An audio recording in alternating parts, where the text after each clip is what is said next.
to everybody, whether it's older age persons, hospital care, nursing homes, disability services, home care.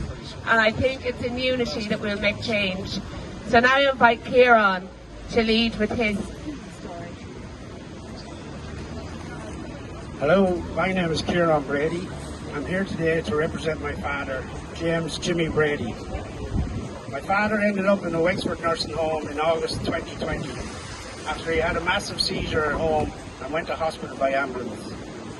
After speaking with the doctors and seeing my father in a completely unresponsive state in the hospital, we agreed to a transfer to the nursing home. After a week there, my father was in good form again and was getting back to himself.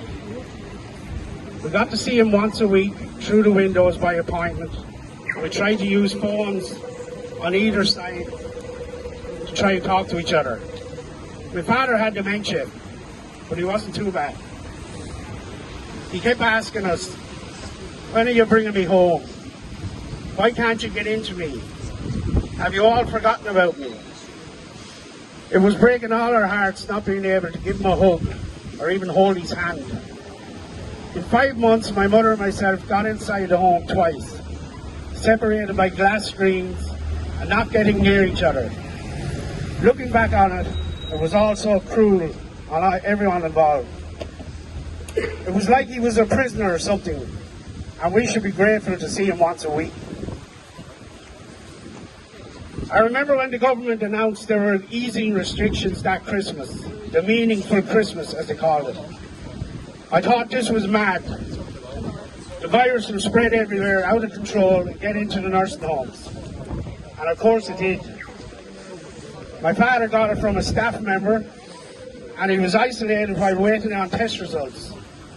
He would stay in that third floor room alone for almost 3 weeks, until he died on the 18th of January 21. I asked when he tested positive, what happens now? I was told they were not taking nursing home residents to the hospital, as he wouldn't be looked after because of all these other medical ailments, and they would have to do the best they could and hope for the best. I'll never get over the guilt I feel for not fighting to get him into a hospital. I'm still being denied his medical records from the home, as apparently they don't have to give them.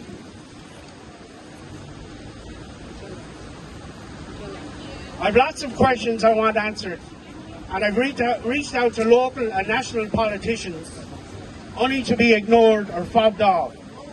And they know who they are. It's like the thousands of people who died in all care settings didn't matter.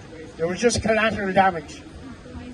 The government's meaningful Christmas has left a lot of us visiting graveyards. This time 60 years ago, my mother and father got married. And who knows, if my father had got hospital treatment when he needed it most, he might have been here to celebrate his anniversary. Rest in peace, Dad.